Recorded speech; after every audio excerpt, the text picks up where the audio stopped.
दोस्तों, कहानियों की श्रृंखला में मैं आपके साथ एक और प्रेरक प्रसंग शॉर्ट मोटिवेशनल स्टोरी शेयर कर रहा हूं, जिसका विषय है बालक और उसकी ईमानदारी।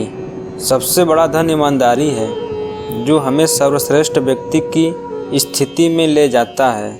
तो आइए इस बात को हम एक छोटी सी प्रेरक कहानी के माध्यम से जानते हैं। माधवगढ़ के एक छोटे से गांव में नंदू नामक एक बालक अपने निर्धन माता पिता के साथ रहता था।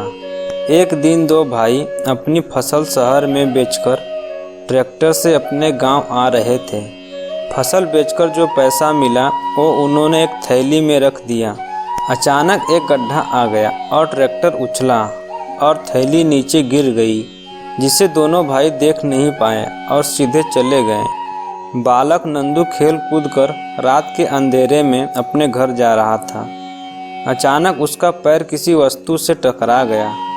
देखा तो पता चला कि किसी की थैली है। जब नंदू ने उसे खोलकर देखा तो थैली में नोट भरे हुए थे। वो हैरान हो गया और सोचने लगा कि पता नहीं किसकी थैली है। उसने सोचा कि अगर यहीं छोड़ गया तो कोई और इसे उठा ले जाएगा। वो मन ही मन सोचने लगा, जिसकी यह थैली है उसे कितनी अधिक दुख और कष्ट हो रहा होगा। हालांकि लड़का उम्र में छोटा था और निर्धन माँ बाप का बेटा था, लेकिन उसमें समझ बूझ काफ़ी अच्छी थी। वह थैली को उठाकर अपने घर ले आया। उसने थैली को झोपड़ी में छुपा दिया, फिर वापस आकर उसी रास्ते पर खड़ा हो गया। उसने सोचा, कोई रोता हुआ आएगा तो पहचान बताने पर उससे थैली दे दूंगा। इधर जब थोड़ी देर बाद दोनों भाई घर पहुँचे तो ट्रैक्टर में थैली नहीं थी। दोनों भाई यह जानकर निराश होते हुए बहुत दुखी होने लगे। पूरे साल की कमाई थैली में भरी थी। किसी को मिला भी होगा तो कोई बताएगा भी नहीं। शायद अभी वह किसी के हाथ ना लगा हो। यह सोच दोनों भाई टार्च लेकर उसी रास्ते पर वापस चल दिए। छोटा बालक नंदू उन्हें रास्ते में मिला। उसने उन दोनों से कुछ भी नहीं पूछा, लेकिन उसे शंका हुई कि शायद वह थैली इन्हीं की हो। उसने उनसे पूछा, आप लोग क्या ढूंढ रहे हैं? उन्होंने उसकी बात पर कोई ध्यान नहीं दिया। उसने दोबारा पूछा, आप दोनों क्या ढूंढ रहे हो? उन्होंने कहा, अरे कुछ भी ढूंढ रहे हैं, तू जा, तुझे क्या मतलब। दोनों आगे बढ़ते जा रहे थे। नंदू उनके पीछे चलने लगा। वो समझ गया था कि नोटों वाली थैली संभवतः इन्हीं की है। उसने तीसरी बार फिर पूछा तो चिल्लाकर एक भाई ने कहा, अरे चुप हो जा और हमें अपना काम करने दे, दिमाग को और ख़राब ना कर। अब नंदू को पूरा विश्वास हो गया कि थैली अवश्य इन्हीं की है। उसने पूछा, आपकी थैली खो गई है क्या? दोनों भाई एकदम रुक गए और बोले, हाँ। नंदू बोला, पहले थैली की पहचान बताइए। जब उन्होंने पहचान बताई तो बालक उन्हें अपने घर ले गया और टोकरी में रखी थैली उन दोनों भाइयों को सौंप दी।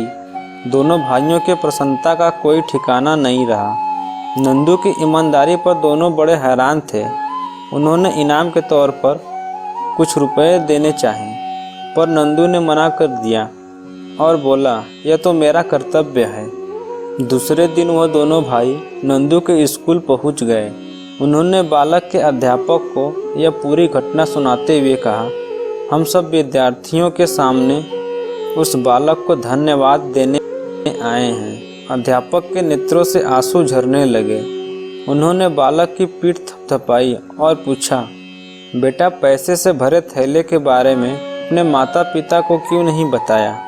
नंदू बोला, गुरुजी, मेरे माता पिता निर्धन हैं। कदाचित उनका मन बदल जाता तो हो सकता है रुपयों को देखकर उसे लौटाने नहीं देते और यह दोनों भाई बहुत निराश हो जाते।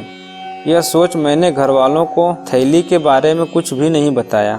सभी ने नंदू की बड़ी प्रशंसा की और कहा, बेटा धन्यवाद, गरीब होकर भी तूने ईमानदारी को नहीं छोड़ा। दोस्तों, इस कहानी का यही सार है कि सबसे बड़ा गुण ईमानदारी का है। ईमानदार होना हमें सर्वश्रेष्ठ की स्थिति में ले जाता है। जिस प्रकार इस छोटे से बालक ने अपने ईमान को नहीं खोया, भले ही उसकी गरीबी के लिए कष्टदायी थी, लेकिन ईमानदार व्यक्ति छोटा हो या बड़ा, ईमानदारी का गुण ही जीवन के सबसे बड़े गहने हैं। ईमानदारी से ही हमारे व्यक्तित्व को बहुत ही प्रसिद्धि मिलती है। ईमानदार मनुष्य ईश्वर की सर्वोत्तम रचना है। दोस्तों, उम्मीद करता हूँ कि आपको ये प्रेरक प्रसंग बालक और उसकी ईमानदारी अवश्य पसंद आई होगी। इस प्रेरक प्रसंग ने आपको कितना मोटिवेट किया, कृपया कमेंट के माध्यम से अवश्य बताएं। आपके किसी भी प्रश्न एवं सुझावों का स्वागत है।